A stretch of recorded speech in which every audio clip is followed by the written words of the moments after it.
The Classmates Unfiltered latest episode-ലേക്ക് എല്ലാവർക്കും സ്വാഗതം.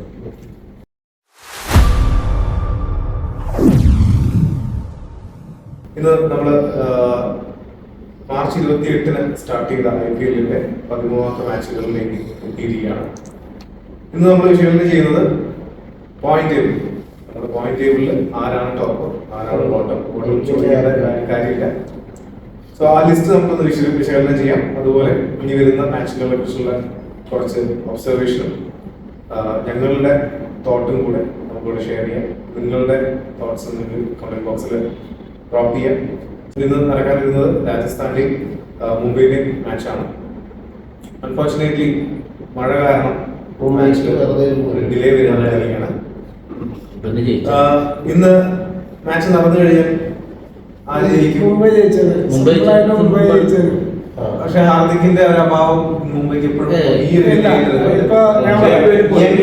ആയിട്ടുള്ള വൈഭവ് സൂര്യവംശിന്റെയും ജയ്സ്വാലിന്റെ ഒക്കെ മുന്നിൽ മുംബൈക്ക് പിടിച്ചു നിൽക്കാൻ പറ്റുമെന്നുള്ളത് അല്ല, അതെന്താന്ന് വെച്ച് ഈ പറഞ്ഞ പോലെ ഏതോ രീതിയിൽ നല്ല രീതിയിൽ വന്നു. അത് കഴിഞ്ഞിട്ട് പക്ഷെ മുംബൈക്ക് ആ ഒരു സ്റ്റാർട്ടിങ് കിട്ടിയിട്ടുണ്ട്. അപ്പൊ ഡെഫിനറ്റ്ലി മുംബൈ തന്നെയായിരുന്നു ഇന്ന് ജയിക്കേണ്ടത്. പക്ഷെ ഇടയ്ക്ക് ഡൽഹിയായിട്ടുള്ള മാച്ചിൽ ജയിക്കാത്തവരുണ്ടോ?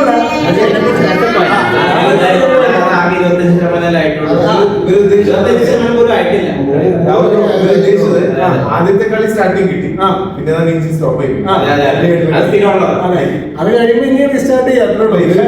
ഹാർദിക് ഇല്ലാതെ മുംബൈ ഇല്ല. അങ്ങനെയൊന്നുമില്ല. ഇന്നിപ്പോ കളി നടക്കാത്തത് കൊണ്ട് നമുക്ക് ഇങ്ങനെയൊക്കെ പറയാമെന്നുള്ളതല്ല. ഇന്നത്തെ ദിവസം സംബന്ധിച്ച് നോക്കുകയാണെങ്കിൽ പോയിന്റ് ഈക്വൽ ആയിട്ട് ഡിവൈഡ് ചെയ്യുകയാണെങ്കിൽ മുംബൈയെ സംബന്ധിച്ചിടത്തോളം അത് ലോട്ടറിയാണ്. കാരണം 0 വരുന്ന സ്ഥലത്ത് ഒരു പോയിന്റ് അങ്ങനെയൊന്നുമില്ല.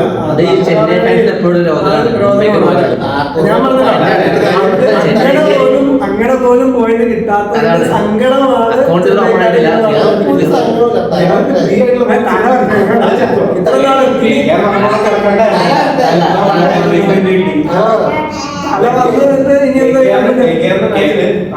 ഇവിടുന്ന് മറ്റേ പ്രാർത്ഥന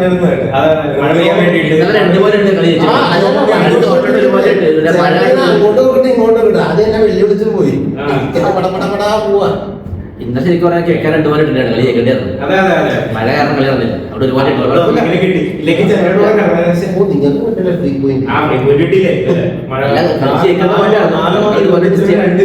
നഷ്ടപ്പെട്ട് കിടക്കുന്ന സമയത്താണ് ഓദരം കേൾക്കുമ്പോൾ എനിക്ക് ഭയങ്കര സന്തോഷം തോന്നുന്നുണ്ട്.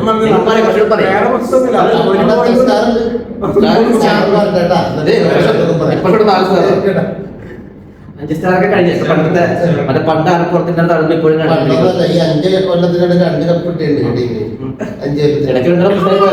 കപ്പേനെ ഇട്ട് നമുക്ക് അറിയാം. നമുക്ക് നോക്കുകയാണെങ്കിൽ നിലവിലെ പോയിന്റ് ടേബിളില് പഞ്ചാബാണ് ഏറ്റവും ഡിസേർവ്ഡ് ആയിട്ടുള്ള ഒരു മാച്ച്, ഒരു പോയിന്റ് ടേബിളിൽ ടോപ്പറായിട്ട് നിൽക്കാൻ അർഹിക്കുന്നുണ്ട്. ശരിക്കും ഈ IPL സീസണിൽ അവരുടെ പെർഫോമൻസ് വെച്ച് നോക്കുകയാണെങ്കിൽ ക്യാപ്റ്റൻസിയിലാണെങ്കിൽ വളരെ മികച്ച രീതിയിൽ ട്രെയിൻ ചെയ്ത് ടീമിനെ കൊണ്ടുപോകുന്നുണ്ട്.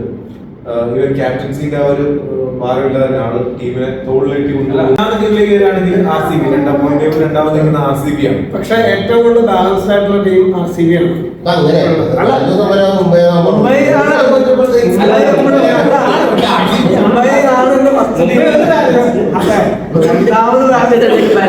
ഇതുവരെ കളി വെച്ച് നോക്കുകയാണെങ്കിൽ ഏറ്റവും ബാലൻസ് ആയിട്ട്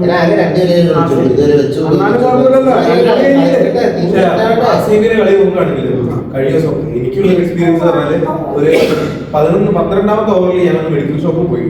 12 ഓവറായിരുന്നു RCB ബാറ്റ് ചെയ്യുന്ന 12ാമത്തെ ഓവറിൽ ഞാൻ മെഡിക്കൽ ഷോപ്പിൽ പോയി. തിരിച്ചു വന്ന് നോക്കുന്ന സമയത്ത് സ്കോർ 250. സത്യം പറഞ്ഞാൽ എന്റെ കണ്ണു കളി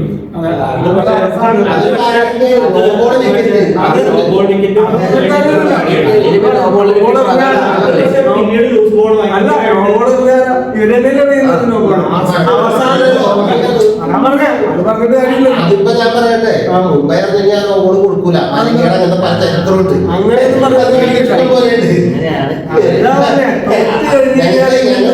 മേടിച്ചിട്ടില്ല.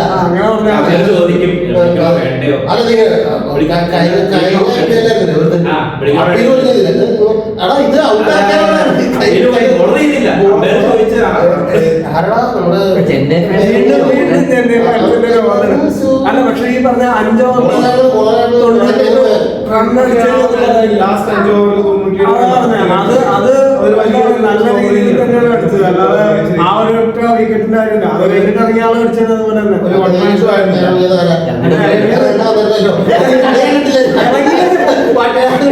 ഇറങ്ങിയെങ്കിൽ അടിച്ചേനെന്ന് പറഞ്ഞാ അത് കഴിഞ്ഞിട്ട് വരുന്നവരാണെങ്കിലും അടിച്ചേനെ. കാരണം ആ ഒരു ഫ്ലോ ഉണ്ടായിരുന്നു. എന്റെ ടോപ്പ് ഓർഡർ നല്ല രീതിയിൽ തന്നെ ബാറ്റ് ചെയ്തു. ബാറ്റ് ചെയ്യില്ല.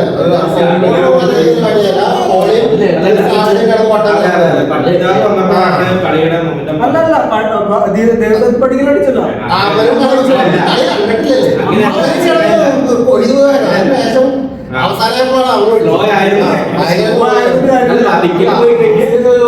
നോക്കുകയാണെങ്കിൽ 46 റൺ 30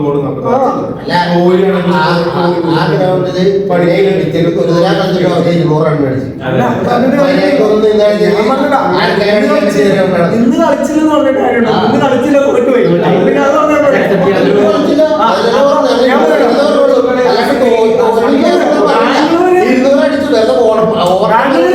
പക്ഷെ ചെന്നൈ നന്നായിട്ട് കളിച്ചു. പിന്നെ ചെന്നൈയിലെ ജയിക്കുള്ളായിരുന്നു. ശരിക്കും ഇവർക്ക് കളിക്കാൻ വേണ്ടി ടോപ്പ് ഓർഡർ നല്ല രീതിയിൽ ഒരു സ്കോർ സെറ്റ് ചെയ്ത് കൊടുത്തിട്ടുണ്ട്. അതുകൊണ്ട് തന്നെയാണ് ഈ പട്ടികാരനാണെങ്കിലും അടിക്കാൻ പറ്റിയത്. നല്ല രീതിയിൽ ടോപ്പ് ഓർഡറിൽ വിക്കറ്റ് ഒന്നും നഷ്ടപ്പെടാതെ അല്ലെങ്കിൽ മൂന്ന് വിക്കറ്റ് നഷ്ടപ്പെടാതെ നല്ല സ്കോറിലേക്ക് മാന്യമായ സ്കോറിലേക്ക് എത്തിയപ്പോൾ പിന്നെ ടിംബേഡും ഡേവിഡിനും ചെയ്യാൻ പറ്റിയിട്ടുണ്ട്. അതില് ഡേവിഡ് 180 സ്ട്രൈക്ക് റേറ്റാണ്. പോയി തിരിച്ച് പിന്നെ ഭയങ്കര ഏറ്റവും വിഷമമുള്ള സാധനം ചെയ്യാൻ ഒരു ബീങ് ചെന്നൈ ഫാൻ അല്ലെങ്കിൽ ഈ 2-3 മാച്ചുകൾ കണ്ട ഒരു രീതിയിൽ നോക്കുകയാണെങ്കിൽ ചെന്നൈയുടെ പെർഫോമൻസിന്റെ പഴയ അത് കുഴപ്പമുണ്ടാവില്ല. കാരണം ധോണി ഇല്ലല്ലോ. അപ്പൊ അവരവർക്ക് തോറ്റാളി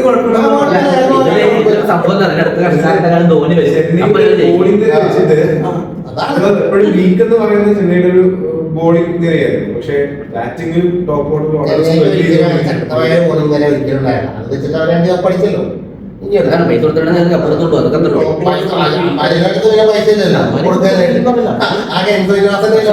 പക്ഷെ മുംബൈയിലോട്ട് ഇതിന്റെ 2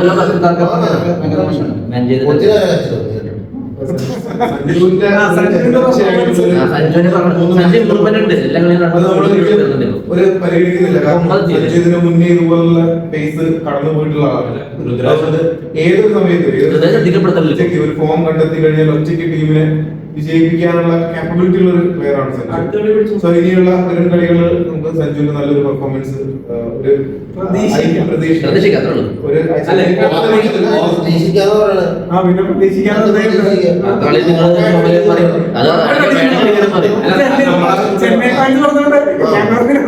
സ്ട്രൈക്കേഴ്സിനെ മാറ്റുന്ന സഞ്ജുവിന്റെ പൊസിഷൻ മാറ്റാൻ സംശയമുണ്ട്.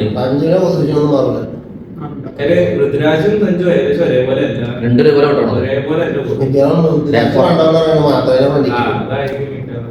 ഇപ്പൊ ഈ പറഞ്ഞ പോലെ രാജസ്ഥാൻ സഞ്ജു പോയിട്ട് കളിക്കാത്തവര് വരെ നല്ല രീതിയിൽ കളിക്കുന്നുണ്ട്.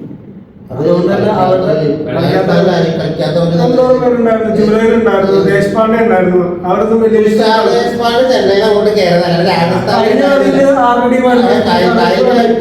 അവസരം കളിച്ചല്ലോ. കളിക്കാതിരുന്നല്ലോ. കളിക്കാതിരുന്ന ആള് കളിച്ചല്ലോ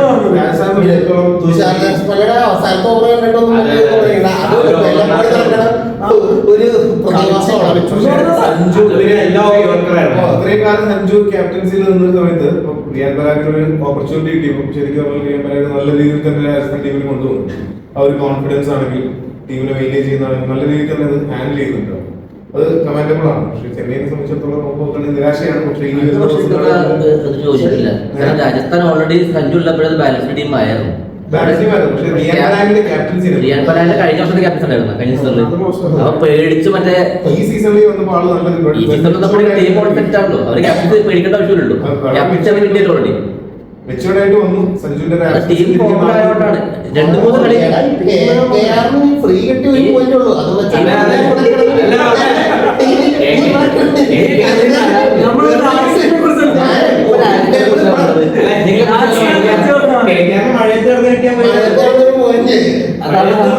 ഇന്നത്തെ 2 പോയിന്റ് ഉണ്ടാണ്. ആ കളി മഴ പെയ്തുകൊണ്ട് 2 പോയിന്റ് ഇട്ടുള്ളൂ. കുഴപ്പമില്ല, പഞ്ചാബ് 2 പോയിന്റ് ഇട്ടു. പക്ഷെ അത് പറഞ്ഞപ്പോഴാണ് അജിങ്കരാനയുടെ ക്യാപ്റ്റൻസിയിൽ എന്താ പറയാ, ക്യാപ്റ്റൻസിയാണോ പെർഫോമൻസിലാണോ ടീം സത്യം പറഞ്ഞാൽ ഒരു നല്ല ടീമാണ് മൊത്തത്തിലത്. എനിക്കൂടെ ആ ലൈനപ്പിന്റെ പ്രശ്നമാണ്.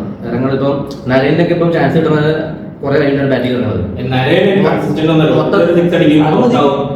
അത് മതി. കഴിഞ്ഞ ദിവസം ഏറ്റവും അത്യാവശ്യമുള്ള സമയത്ത്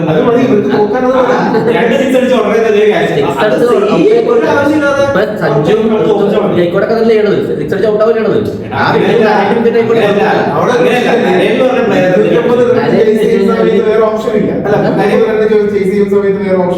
ഞാൻ പറഞ്ഞ വെച്ചാല് നരേന്റെ ഒരു യൂസ് ചെയ്തിടുന്നത് ഗവൺമെന്റ് യൂസ് ചെയ്തിടുന്നത് സ്റ്റാർട്ടിങ്ങിൽ ആ ഒരു സ്പാർക്ക് അടിച്ചു കയറ്റാറാണ്.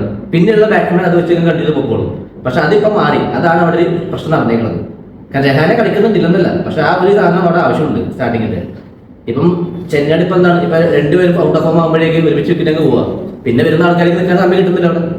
ഇപ്പൊ കഴിഞ്ഞ ഒരു വേണമെങ്കിൽ സർഫ്രസ് ഖാൻ മര്യാദ കളിച്ചിരുന്നെങ്കിൽ കളി മൊത്തം മാറിയാണ്. സർഫ്രസ് ഖാൻ ഭയങ്കര ആവേശമായിരുന്നു. 50 റൺ കിട്ടി കഴിഞ്ഞപ്പോഴേക്കും ഓവറായിട്ട് എക്സൈറ്റ്മെന്റ് അടിച്ചു നിൽക്കാറുണ്ട്. എടാ ബാക്കി ഉള്ളവന്മാര് 200 എത്തിച്ച് അവൻ 50 റൺ അടിച്ചതാ. അവൻ ഔട്ടായി സ്റ്റംപ് ഔട്ട്. കളിക്കാന്നുള്ളത് മാത്രമല്ല, അപ്പൊ അതില് ഇത്ര റണ്ണിൽ എത്തിക്കാന്നുള്ള അറ്റ്ലീസ്റ്റ് അത്ര അടിച്ചെത്തിയിട്ടല്ലേ മിസ്റ്റേക്ക് വന്നത്.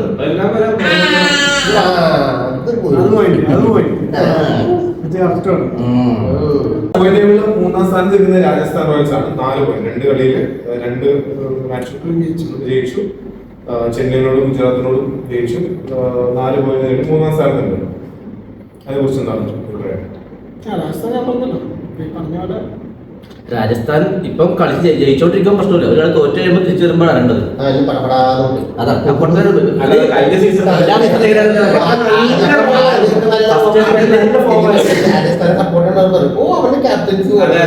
ആദ്യത്തെ 10 മാച്ച് ഇങ്ങനെ കളിക്കും. അത് കഴിയുമ്പോഴാണ് കളി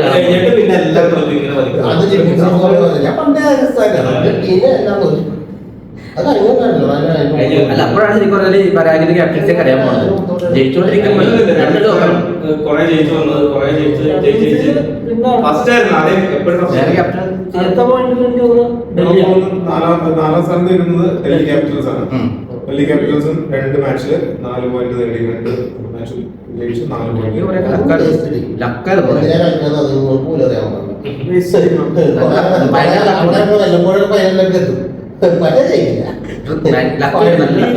ഇത്ര നാള് കളിച്ചിട്ട്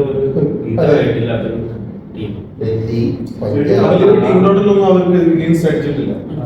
ലക്നൗ മുംബൈ ആണെങ്കിലും വലിയൊരു ടോട്ടൽ 140, 160 റേഞ്ചിലൊക്കെയാണ് അടിച്ചിട്ടുണ്ട്.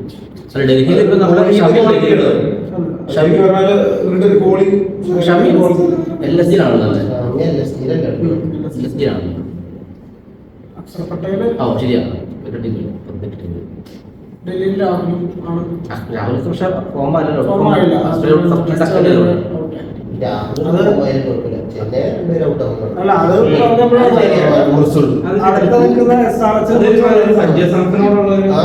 നിങ്ങൾ പിന്നെ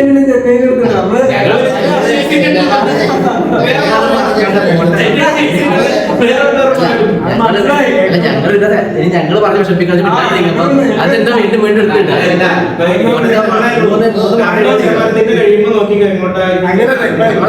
നമ്മള് പോയിന്റ് വിട്ടിട്ട് 4-ാമത് എത്തിയുള്ളൂ. 13 എത്തണ്ടേ, നമ്മൾ സമയം എടുക്കും. അതുകൊണ്ടാണ് ഇടയ്ക്ക് തന്നെ എടുത്തിട്ടുള്ളത്. 3 കളിയില് 2 പരാജയപ്പെട്ട് 1 ജയിച്ച് പോയിന്റ് ടേബിളിൽ 5ാമതായിട്ട് 2 പോയിന്റ് നേടി നിൽക്കണം. സർജിനെ സംബന്ധിച്ചിടത്തോളം നോക്കുകയാണെങ്കിൽ ശരിക്കും പറഞ്ഞാൽ നല്ലൊരു സ്ട്രോങ് ബാറ്റിംഗുകാരുണ്ട്. അഭിഷേക് ശർമ്മ നമ്മളാദ്യം വിലയിരുത്തിയതാ ഭയങ്കര ബാറ്റിംഗുകാരായിരുന്നു. അത് നിങ്ങൾ പാറ്റ് കമ്മിറ്റ്സ് ഒക്കെ വരുമ്പോഴേക്കും എന്തെങ്കിലും ആവായിരിക്കും. ഇപ്പൊ തുടങ്ങി 3 കൊല്ലമായിട്ടുള്ളൂ. അത് ക്യാപ്റ്റൻസിയുടെ നല്ലൊരു ഇഷാന്റെ പെർഫോമൻസ് കഴിഞ്ഞ കളി കളിച്ചിട്ട് ഒരു ക്ലാസ്സിന് ഔട്ടായത് ഒരു വലിയ 2 കളിയിലും പുള്ളി ഉണ്ടാക്കിയായിരുന്നു. ഒരു ക്യാച്ചും കഴിഞ്ഞ കളി അങ്ങനെ ഔട്ടായിരുന്നു. ക്ലാസ് നല്ല ബാറ്റിംഗ് ആയിരുന്നു കഴിഞ്ഞ കളിയാണെങ്കിൽ. ക്ലാസ് അടിച്ചോണ്ടാണ് 6 റണ്ണിൽ എത്തിയത്. ഇവിടെ ആദ്യത്തെ ഒരു ഇത് കഴിഞ്ഞിട്ട് വരുമ്പോഴേക്ക് പാറ്റ് ക്യാമ്പസ് വരുമ്പോഴേക്ക് മൊത്തം ചേഞ്ച് ഉണ്ടാവും തോന്നുന്നു ടീമിൽ. കാരണം ഇഷാൻ കിഷൻ ഇതുവരെ സെറ്റ് ആയിട്ടില്ല ക്യാപ്റ്റൻസിൽ. അതിന്റെ ഒരു പോരായ്മകളുണ്ട്. അഭിഷേക് ശർമ്മ എല്ലാം ബോളിംഗ് പക്ഷേ ബോളിംഗ് അല്ലെങ്കിൽ അവർക്ക് പണ്ടേ വലിയ കാര്യമായിരുന്നില്ല. അവർക്ക് ബാറ്റിംഗ് അതല്ല അടി, അത് വേറെല്ലാം അടി. ഇപ്പൊ അവരുടെ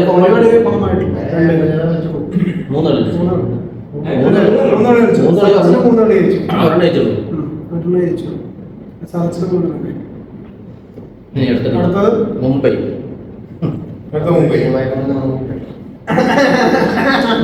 5 കപ്പുള്ള മുംബൈ ആറാം സ്ഥാനത്ത് 2 കളി കളിച്ച് എന്നിപ്പോ ഒരുപോലെ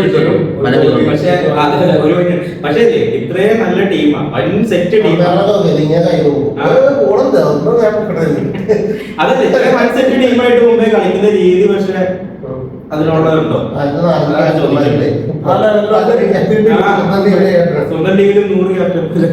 അല്ല അത് ഒരാളില്ലെങ്കിൽ വേറൊരു ക്യാപ്റ്റൻ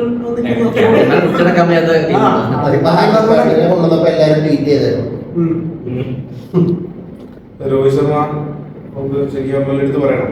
രോഹിത് ശർമ്മ അത്യാവശ്യം വലിയ കുഴപ്പമില്ലാതെ തന്നെ ഈ സീസണിൽ ബാറ്റ് ചെയ്ത് വരുന്നത്. പക്ഷെ ബൗളിങ്ങിന് ഈ പറഞ്ഞ പോലെ ബോൾട്ടൊന്നും ഒരു ലെവലിലോട്ട് എത്തിയിട്ടില്ല. പിന്നെയും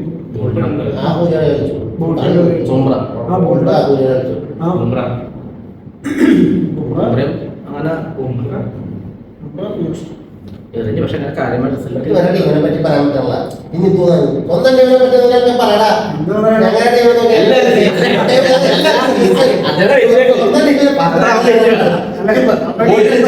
ബുംറ കളിച്ചില്ല, കളിച്ചില്ലെന്ന് പറയുന്നത്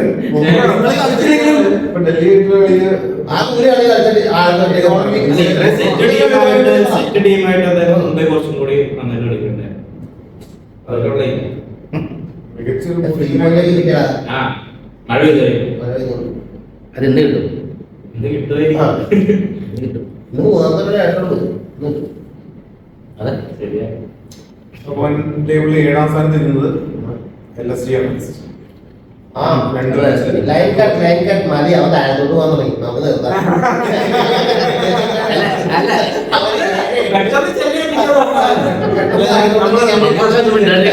ഇന്നത്തെ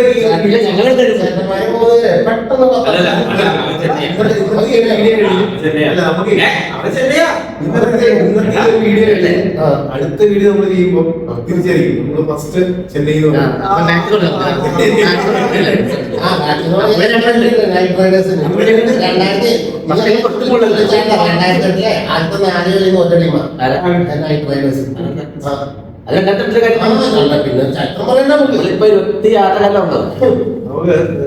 അല്ല ഈ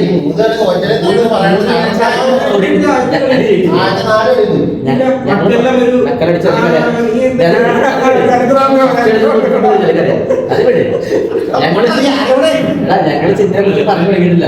നിങ്ങളെന്താ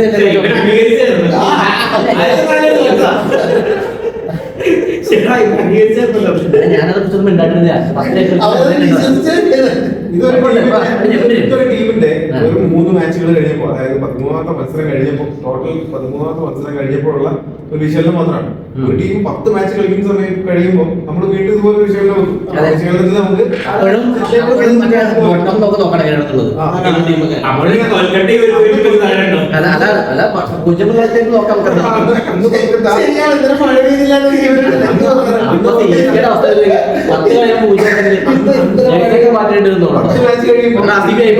ഇതുപോലെ അടുത്ത മാച്ച്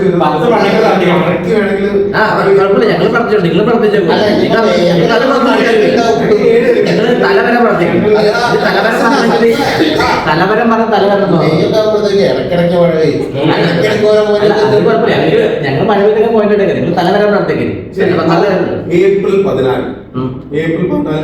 ഏപ്രിൽ 14 നിങ്ങളെ മുമ്പ് കണ്ടിട്ടല്ലോ. ഏപ്രിൽ 14 നോക്കാം. അത് കഴിഞ്ഞ് നമുക്ക് തിരിക്കണം. അത് കഴിഞ്ഞ് നിങ്ങൾ അന്നത്തെ വീഡിയോ അന്ന് നമ്മള് അത് ചെന്നൈയുടെ വൻമഴയായി മഴയായിരിക്കും. ചെന്നൈ പോലെ നല്ല മഴ അടിച്ചു കഴിച്ചാൽ മതി. കാലാവസ്ഥ എടുത്ത് നോക്കി 14-ാം തീയതി മഴ വല്ലതും നിങ്ങൾ നോക്കിക്കോ, ഞാൻ നിങ്ങൾ പോയിട്ട് നിനക്ക് ഞങ്ങൾക്ക് വേണ്ട, നിങ്ങൾ ജയിച്ച് കളിച്ചേക്ക്. ഞങ്ങൾ മുമ്പ് ചെന്നൈ കളിക്കേണ്ട അവിടെ വന്ന് നിങ്ങൾ ജയിക്കും. കളിക്കണ്ടേ?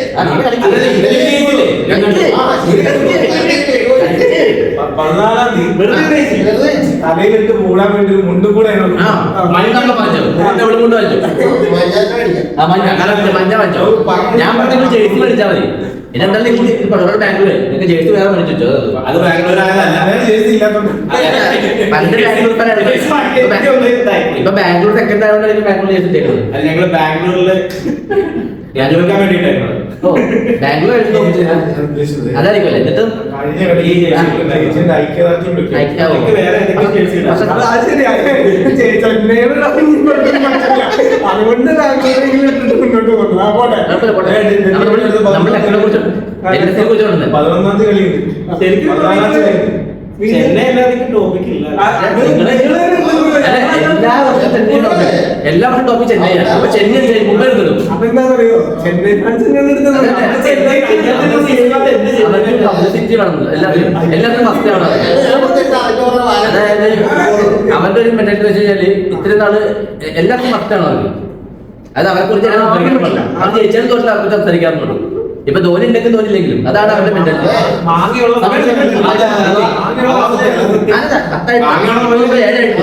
സ്കൂളിൽ പറയാം. അല്ല പറഞ്ഞില്ലേ പൈസ കൊടുത്ത കാര്യമൊക്കെ എല്ലാവർക്കും അറിയാം. അതുകൊണ്ടാണ് 2 വർഷം ബാൻ ചെയ്ത് പുറത്തെടുത്തത്. എൻഎഫ്സിനെ കുറിച്ച്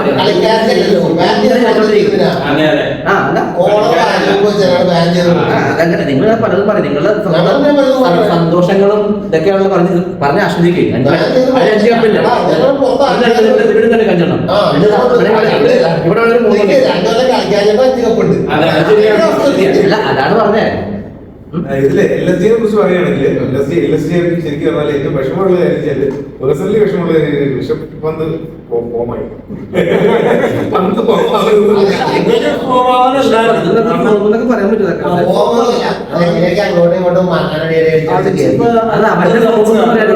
ഫോമൊന്നുമല്ല, അത് തോക്കണ്ടാണ് ആയിരുന്നു. അങ്ങനെ പോയിന്റ് ഷമിയാണ് സ്റ്റാർട്ടിംഗ്. 4 ഓവർ 10 ഓവർ ഷമിന്റെ ബോളിംഗ് അടിപൊളിയാണ്. പിന്നെ വിവാദമായിട്ടുണ്ട്. ലാസ്റ്റ് ഷോട്ട് 4 ബൗണ്ടറിയിൽ വെച്ചിട്ട് ആവേശക്കാർ തിരിച്ചടിച്ചു.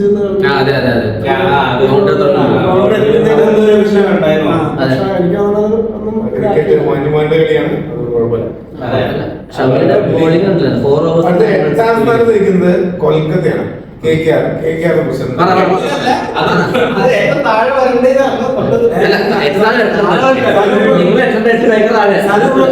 KKRന്റെ 8ാം സ്ഥാനത്ത് പ്രസിഡന്റ് പറയാം.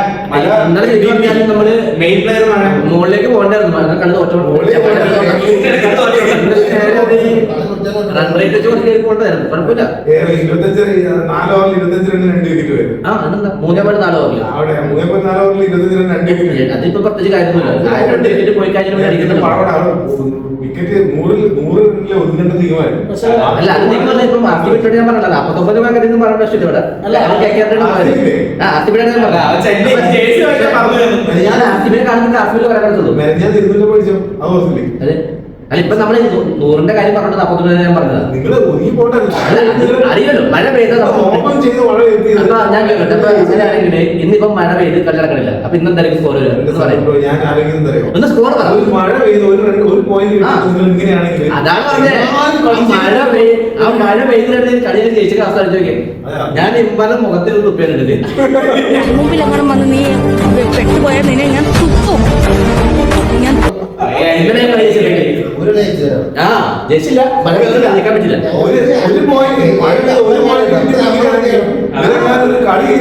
ഞാൻ പറഞ്ഞു ഇപ്രാവശ്യം കപ്പെടുക്കാനുള്ള നിയമമാണ് കേൾക്കാം. അത് കണ്ടു എന്താ ചെയ്യാൻ പാടുന്നുള്ളത്. ഇപ്പൊ ഏറ്റവും ബാക്കിൽ നിന്ന് 3-ാമതല്ലേ?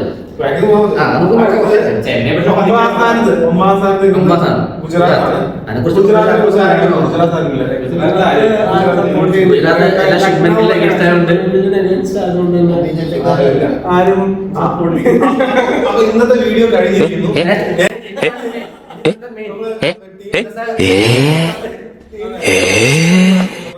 പത്താമത്തെ ടീം സ്പെഷ്യൽ അല്ല 10 പേര് പറഞ്ഞു അതിപ്പോ നമ്മള് main team പറഞ്ഞല്ലോ. അതാ ഒന്നും പറയാനില്ലാത്ത ടീമാണ്.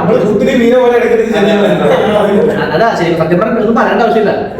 നമ്മളൊന്നും പറയണ്ട, എല്ലാവർക്കും അറിയാം. ഞങ്ങളൊന്നും പറയാനുള്ളത് അടുത്ത എപ്പിസോഡ് നമ്മൾ ഇനി എന്തായാലും അതെ ബാക്കിൽ നിന്ന് തുടങ്ങാൻ പറഞ്ഞു. അതന്നെ കണ്ടക്ഷൻ നോക്കാറ്. കൊൽക്കത്തയെ കുറിച്ച് ഒരു അക്ഷരം ഇവിടെ പറഞ്ഞേക്കും. കൊൽക്കത്ത പറഞ്ഞോ, ഞാൻ ചെന്നൈയെ കുറിച്ച് ഒന്നും മിണ്ടാണ്ടിരിക്കുകയാണ്. വേണേ കുറച്ച് പറയാം ചെന്നൈയെ കുറിച്ച്. സഞ്ജുവിന്റെ ഫോമിനെ കുറിച്ച് എന്തെങ്കിലും പറയാനുണ്ടോ? സഞ്ജുവിന്റെ ഫോമിനെ കുറിച്ച് എന്താ പറയാനുള്ളത്? ചെന്നൈ ഫാൻസ് എന്താ പറയാനുള്ളത്?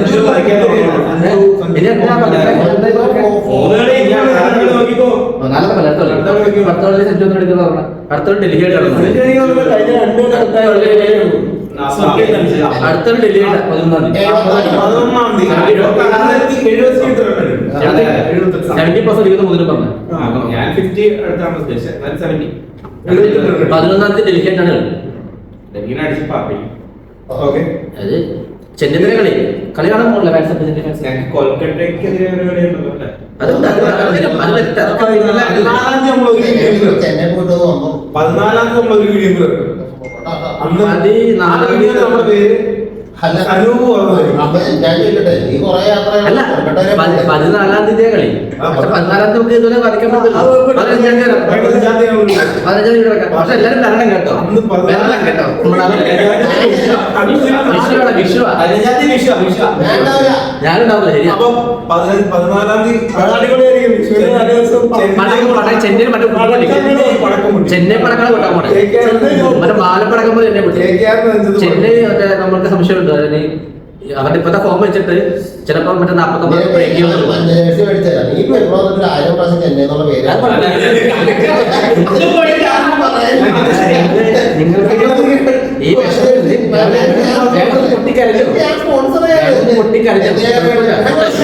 നീ ഓൾഡ് ഫാനോട് ഇതൊക്കെ കുറെ കണ്ടിട്ടില്ല. നമ്മുടെ ബ്രാൻഡ് അംബാസിഡർ ആണ് ശരിക്കും.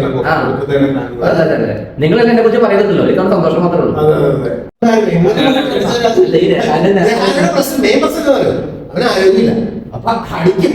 പണ്ട് അവിടെ ബൗണ്ടറി വരെ എത്തുകയില്ല. അന്ന് ഇവിടെ നിന്ന് പിടിക്കാനും പറ്റില്ല. നേരെ നടുക്കിലോത്തി ഈ പണ്ടാരക്കാരൊന്നും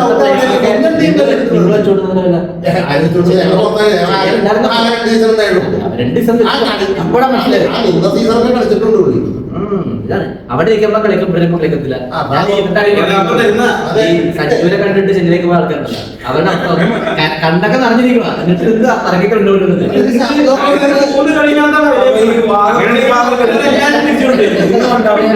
എത്ര കളിയാണ് എടുത്തത് സഞ്ജു? അടുത്ത കളി ഹാഫ് സെഞ്ചുറി അടിക്കുന്ന മുതലും പറഞ്ഞത്. അപ്പൊ ഈ വാദപ്രതിവാദങ്ങൾ ഇനി ഉണ്ടാവും. ബാക്കി നെക്സ്റ്റ് എപ്പിസോഡ്. അപ്പൊ താങ്ക് യു.